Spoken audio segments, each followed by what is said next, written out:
Ayun, good morning sir. So ito na yung ano mo, Ford EcoSport. So ongoing ang diagnosis natin ito. Yung no crank, no start to.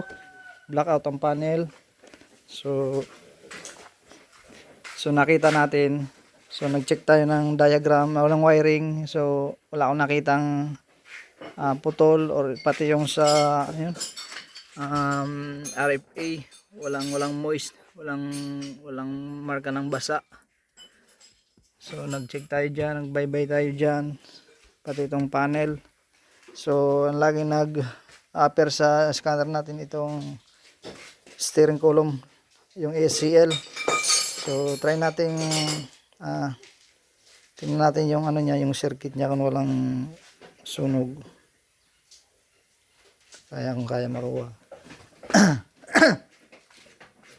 Tapos ito palit oil seal, pull down transmission, tapos valve cover gasket ng pan.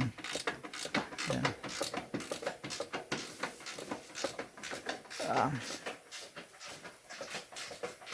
Flatman Ford EcoSport.